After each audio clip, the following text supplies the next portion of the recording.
So it's important, I think, to lay out the class was dedicated to a discussion of Karl Marx and Marx's conceptualization of power and powerlessness. And so one of the issues with such a large class is that I am an inveterate drawer. I love to record and to draw out ideas. And one of the issues has been, how do I do that in a large class like the Clancy Theatre?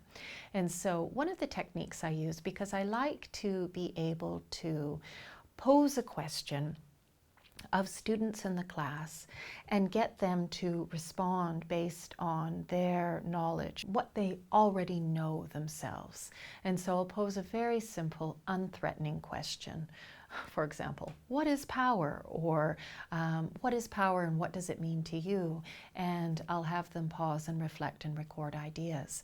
And I will do two things at that point. And so one is to use the document camera as a technological aid, as a substitute for a chalkboard, which is where a student will offer their response, and typically I would scribe.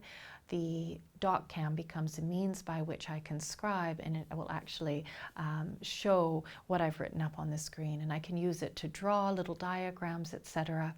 And similarly, in such a large class, I've had a tutor do me the service of writing and recording students' comments while I use a roving mic and offer students the opportunity to respond.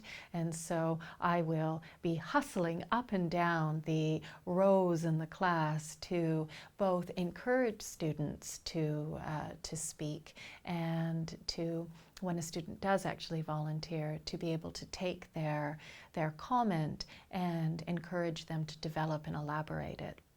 Another that I use is by using a multiple choice question and answer process. So it serves the function of actually consolidating learning.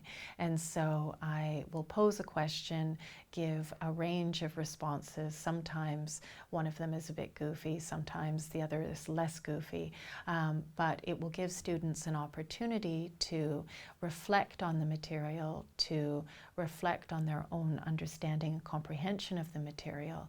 And if the question is posed in such a way that there would be a dispute, we can determine what, through discussion, the reasons why a student has posed that particular answer.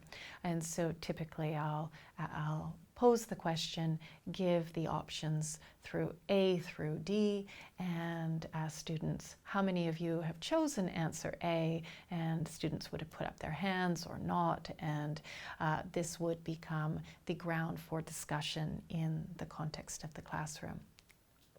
On that particular day of the filming for this class, I tried an experiment, and it was inspired by a Canadian colleague who has used Play-Doh as a means of being able to illustrate the relations between the proletariat and the bourgeoisie under conditions of capitalism. And this technique is to use Play-Doh and to offer it to students, have them simulate working in a factory, and then use that example in order to introduce basic Marxist concepts such as a mode of production, relations of production, means of production, and so forth.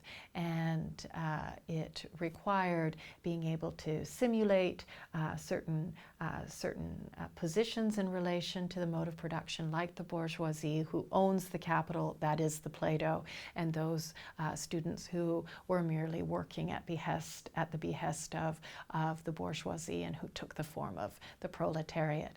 So it was an experiment. It was the first time I ran it, and I thought it was an interesting experience in the sense that I enjoyed and loved seeing how students actually, it disrupted the energy in the room, and it created a condition for students actually to to feel and live a certain experience, albeit under artificial circumstances, but it then created the conditions for students to remember and to think about, how do I know what a mode of production is? Oh yeah, it's that experience of participating in the Play-Doh simulation of Play-Doh capitalism in this Play-Doh factory creating this, that, and the other thing.